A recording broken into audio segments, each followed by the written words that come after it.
I'm 25, female, and my fiance, 34, male, are currently on the verge of a breakup because he is demanding that I apologize, but I refuse to do so.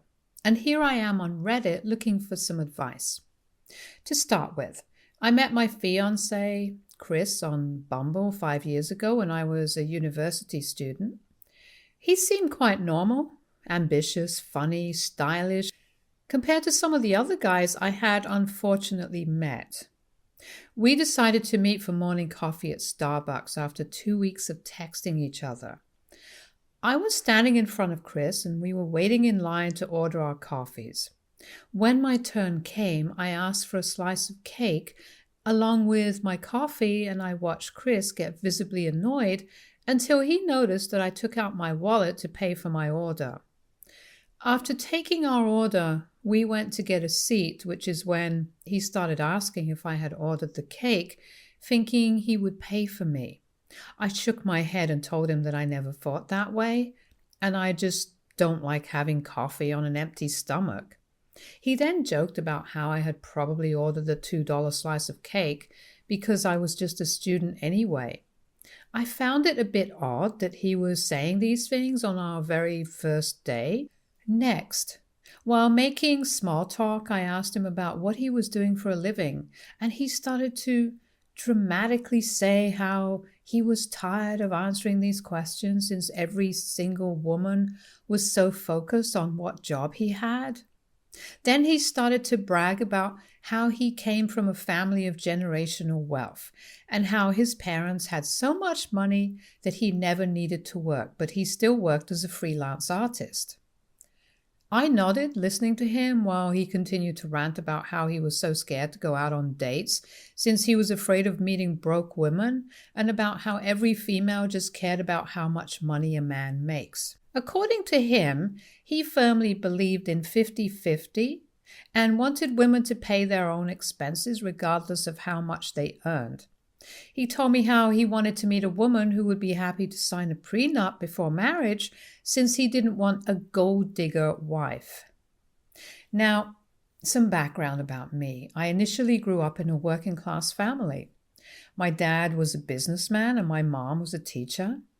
When I was in middle school, my dad's business started growing exponentially and we moved up the social ladder. My parents gave me a very comfortable life, but they also taught me to work hard and find my own path in life. Hence, I had absolutely no interest in finding a rich husband and depended on him for money when I was doing quite well already. So when Chris talked about how he wanted a financially independent woman, I agreed with his statement. I told him how I had the next 5 years of my life planned and how I was already working part-time to pay off my student loans.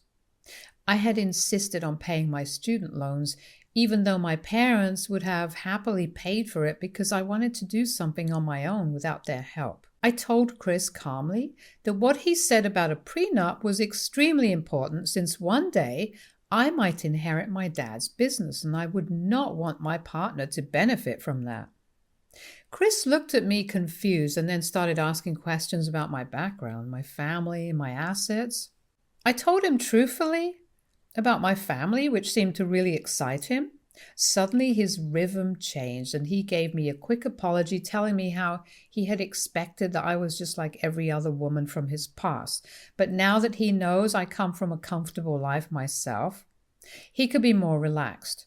To be fair, Chris does come from an insanely rich family, so I can sympathize with how some people might have tried to use him, which is why he had his guard up when we first met. Even though our first date wasn't that great, our second date went much better. Chris seemed more like himself, and he even offered to pay for our dinner, saying that it was his treat. As we continued to know each other, he started opening up to me more and more about his family. His family only cared about prestige. His parents were extremely rigorous whenever Chris would let them meet any of his girlfriends and would ask questions like, "Where did you go to school? What's your job title? How much do you make? How much is your home? He told me how he wanted me to meet his parents, but he was scared that they might be rude to me, and because he genuinely liked me, he didn't want to jeopardize what we had. I assured him that I would not take his parents' words to heart. I wish that was true. From the very first meeting, his mother, Donna, absolutely hated me, and she made it very clear to me multiple times. When they asked about my parents' profession and I told them, his dad, Michael, immediately quipped, saying that he didn't like businessmen since they were very shifty and couldn't be trusted. His mother nodded and said how she wished Chris would have brought home someone from a more dignified family. This was beyond rude for me to hear, and I was ready to walk away from the dinner right then and there, but Chris squeezed my hand under the table. I looked at him and he was pleading with me through his expressions to let it go. So I took a deep breath and decided to suffer through dinner. After that meeting, I swore to never meet his parents because I knew I could never sit through another meal with them. My fiancé agreed and since then has kept his word and has never invited me to meet them ever again. He regularly spends his weekends either golfing with his dad or having dinner with both his parents. In contrast to his parents, my parents are more chill. They never really cared nor showed any excitement about his wealthy family.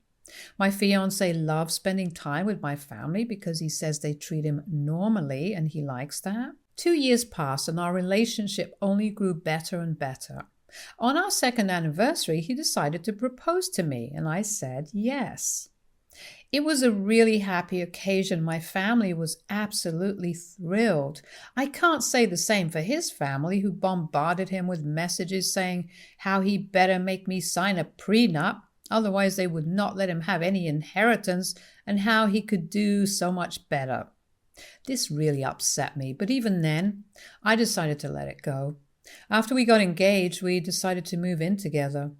Since my place was better located, he decided to move in with me. We had already decided that we would split the bill evenly, but just 2 months after he moved in, he lost his job. You see, my fiancé worked as an artist, and after COVID hit, there were not a lot of opportunities for his field of work, apparently. I did not worry a lot since I thought that with the experience that he had, he would eventually find another job fairly quickly. I encouraged him to apply for as many jobs as possible, or even try for other fields, but he never lucked out. He had been unemployed for 2 years at this point.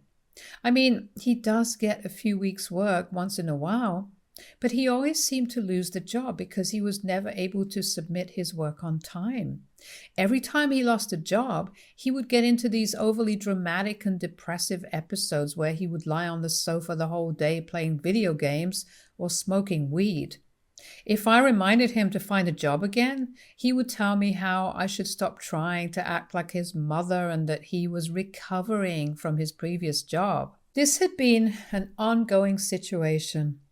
When I would return home from work, he would often be in the same exact place as when I had left him in the morning. He would contribute half of the rent, but he relied on his family to pay him every month. The rest of the bills, like TV, internet, gas, electricity, and water, were paid by me. Occasionally, he would drive for Lyft to earn extra money, but he didn't earn a lot. The market is oversaturated in our city, so he could be out for hours and yet not get any rides. The uncertainty of having an income from Lyft made me really anxious every day, and I tried to encourage him to get back to finding a full-time job. But he never seemed to listen. Whatever money he would earn from Lyft, he would spend it on weed, gas, and a few specific grocery items that only he liked to consume.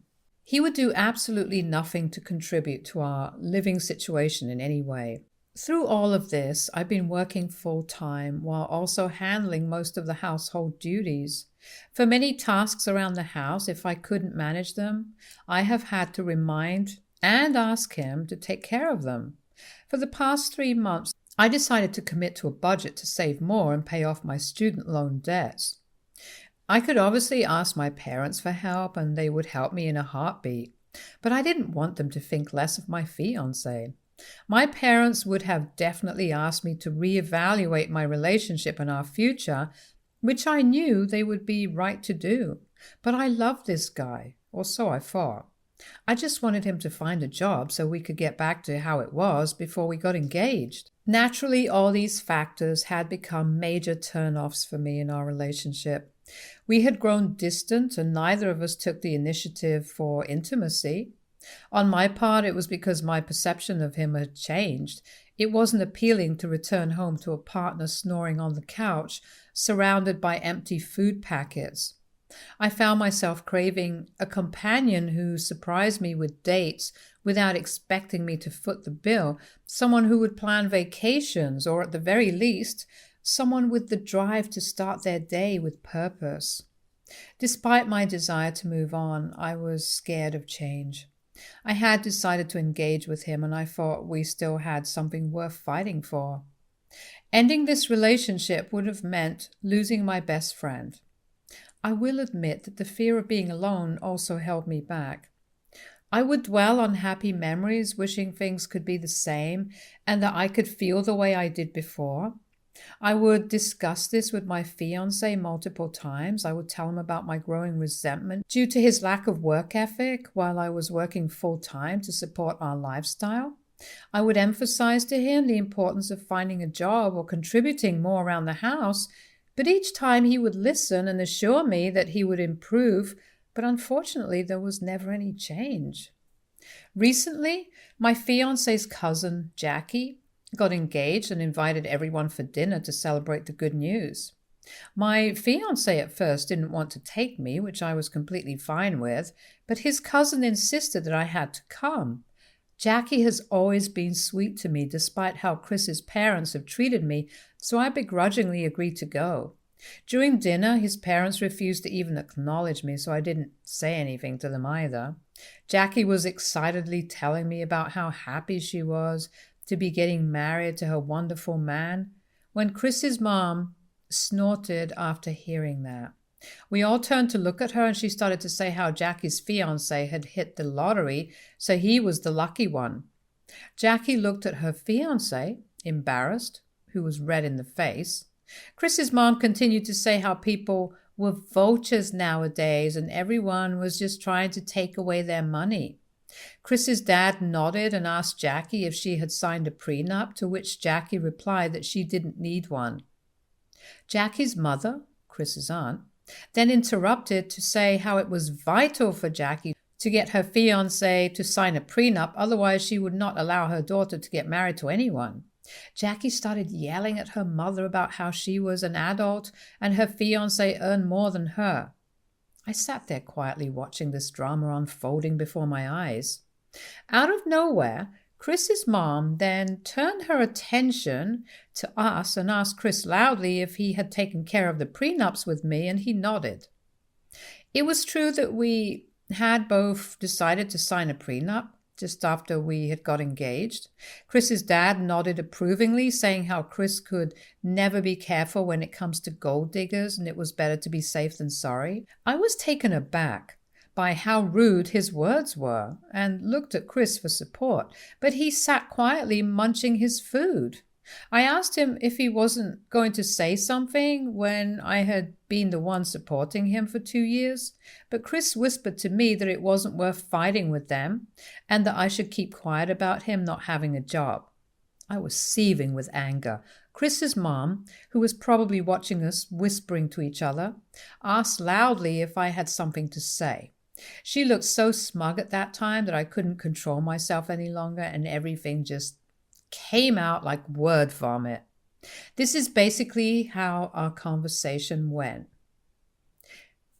You know what, Donna? I do have something to say. I have wanted to say this from the very first day I met you, but now is as good a time as any. You are the actual gold digger in this family. Chris has told me how you and his dad got pregnant in college and had to get married very early on. Not only have you not had any job in your life, I don't see you do anything around the house, which is also why you are this overweight and lazy. Donna looked white as a sheet while everyone gasped in shock. Without missing a beat, I continued to tell everyone how I had been funding her unemployed son for the past 2 years. I told them how he had no job other than to sit on our sofa and eat the whole day. I joked how he was quickly turning into his mother and that they had nothing to worry about since their own son was the real gold digger. Chris looked at me pissed. Chris's dad, Michael, asked him if this was all true and if he really was unemployed. Chris was clearly feeling humiliated, but he had no way out and slowly nodded. I then told Michael how he should have taught his son to work for a living instead of depending on their generational wealth, because Chris was living off of the hard-earned money I was earning. Donna started asking Chris about why he was not working and how embarrassing it was for them to hear such things about him. I smirked in satisfaction as I watched Chris shift in his seat uncomfortably. Donna then asked me if I had any shame for exposing her son like this in front of everyone. She told me how I had no right talking about her or Chris's husband and that I come from a lesser family, so I should learn to respect them if I wanted to be married to Chris. Michael added how his son didn't have to work if he didn't want to, and that he would support his son if things became worse. They then demanded that I apologize for tarnishing their family's reputation. I looked at them defiantly and refused to apologize, stating that I had nothing to be sorry for. I told them that if they really had so much money, then they should pay me back for the 2 years I had been supporting their son. Their eyes widened in shock when they heard that. Jackie, Chris's cousin, surprisingly supported me. She chimed in, saying that it was hypocritical of Chris's parents to accuse others of being gold diggers when their own son was not contributing financially and depending on someone else. We exchanged a glance and chuckled at the irony, which seemed to infuriate Chris even more. As tensions escalated, Chris started shouting at me, accusing me of throwing him under the bus and ruining the family dinner. He told me how I had no right to bring up his unemployment when he was trying his best to find a job. I snorted and told him that sitting on the sofa the whole day was not really how anyone would find a job.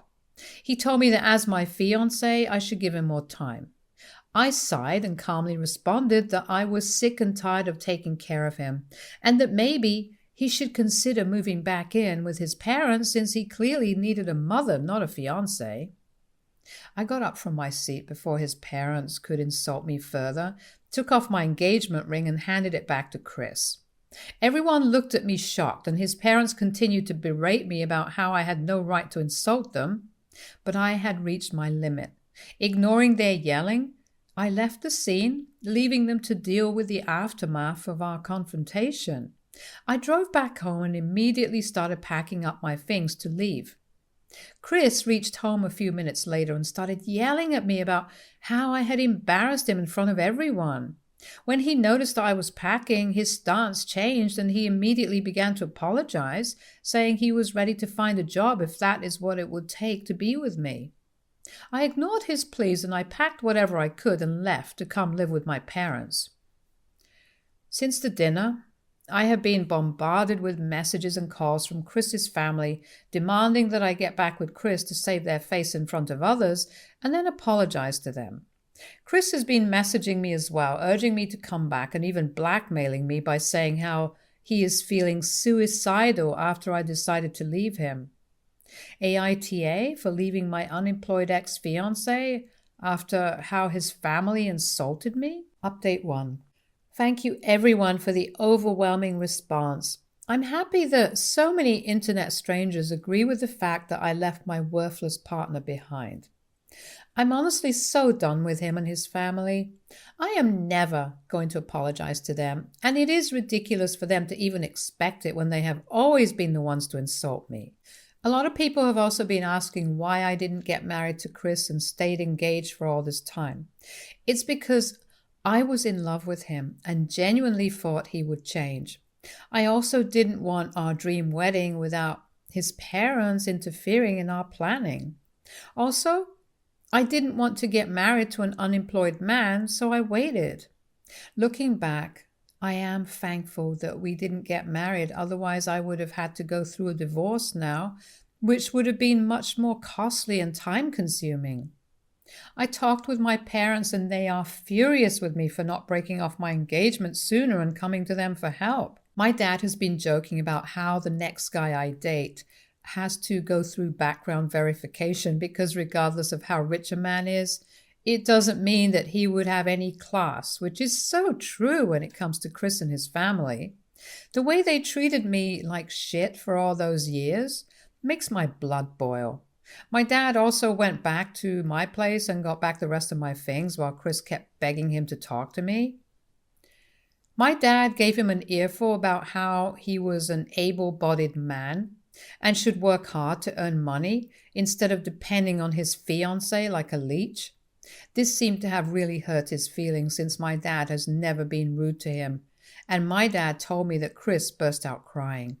He apologized to my dad for how he and his parents had behaved towards me, but my dad told him that it was too late for apologies. I have also talked with Jackie about the incident, and she told me that after I left, Donna and Michael had a literal meltdown. They seemed to be more concerned about their image and societal perceptions than addressing the actual issues within their family. It's quite telling that their reaction is centered around demanding an apology for exposing the truth rather than acknowledging and rectifying the problem at hand. As for Chris, his attempt to emotionally manipulate me by mentioning feeling suicidal was pathetic, but I didn't want to take any chances. I have decided to send an email to his parents asking them to pay me for the 2 years that their son leached off of me, since they were the ones who offered to do so, and to ask him to stop sending me manipulative messages like that. Hopefully, they can check up on him. Update 2. It has been a week since I last updated. Chris has turned up at my parents' place multiple times, drunk and out of his mind. He would drunkenly proclaim his love for me and then tell me how he needed me the most during this time, but I was ungrateful to leave him. The last time he turned up, my dad called the cops on him and he was arrested for disturbing the peace and trespassing. It was a difficult decision for us to involve the police, but it became necessary for our safety and peace of mind. Obviously, his parents bailed him out, and Chris went right back to sending me hundreds of texts about how much he missed me and how he couldn't live without me. I have not responded to any of Chris's messages or attempts to reach out. It's clear that he is struggling with the consequences of his actions and the reality of the situation. While I emphasize with anyone going through a tough time, it doesn't excuse the toxic behavior and emotional manipulation I have endured during our relationship. Secondly, I made up my mind and sent out a detailed email to his parents specifying every time I paid for Chris. It was easy, since I maintain a financial planner that helps me keep track of my expenses. Also, because I was the solo earning member between Chris and me, I needed to check where I had to spend my money. I also added my account details to the email. To be honest, I did not want to send this email to them, but some Redditors pointed out to me how this was rightfully my money anyway. I highly doubt that they are going to pay me anything after my outburst, but I want to knowingly challenge them and to let them know exactly how much I spent on their worthless son. For me, it's not just about the financial aspect, it's also about the way they made me feel by judging my family background. I want to make them feel the same by outlining the various financial contributions I have made during Chris's period of unemployment, covering aspects such as bills and other shared expenses. Sending this email was a significant step for me, as it also marked my commitment to standing up for myself. Update 3. They responded. I did not expect them to even acknowledge my email, but Michael replied back to me saying how even though he doesn't forgive me for the outburst, he's concerned about Chris. He wrote how me and Chris should meet for a last time so I could give Chris some sort of closure because he was close to losing his mind. He wrote how Donna and he were extremely concerned about him and begged me to talk to their son. He also wrote that he was transferring the money that I had spent on Chris and that he wished me all the best for my future regardless of whether or not I would choose to stay with their son. I really don't know what to think about this email. I mean, on one hand, I am happy that I have successfully recovered my lost money, but I really don't want to speak to Chris. I want them to take care of their son instead of asking me to give him closure. I have already said to Chris everything that I wanted to say, and I don't know if having one more conversation would help him in any way. Has anyone else gone through this with their exes? Is it a good idea for me to talk to Chris again? Update 4. I talked with Chris. I know a lot of people had advised me against talking with him, but I had been feeling really guilty for the past couple of days after his parents sent me that email. It was eating my brain, and I decided that for the sake of what we had, I would have a last conversation with Chris and give him the closure he needed. I called him up, and he picked up my call immediately. He started to ask if I had finally forgiven him, but I took a deep breath and told him that this wasn't why I was calling. He became quiet as I started to tell him why exactly I had broken up with him. Chris, I've noticed that over the years we've grown apart. The dinner at Jackie's place was just a breaking point, but it made me realize that our relationship had been strained for a while. I've been falling out of love, and it's not fair to either of us to continue like this. I want you to understand that it's not just about that one incident. Your parents have treated me poorly throughout the relationship, and I don't want to marry into a family that doesn't welcome me. Our values and ambitions are different. I'm an ambitious person, and I want to be with someone who shares similar goals and aspirations. It's become clear to me that we're headed in different directions. Hearing this, Chris started to cry and told me how he had no idea that I had felt this way. I felt bad for the guy, honestly. I know it's hard to hear, I replied gently, but I believe it's important for both of us to be honest. I wish you nothing but the best, Chris. I hope you find someone more suited to your desires and goals.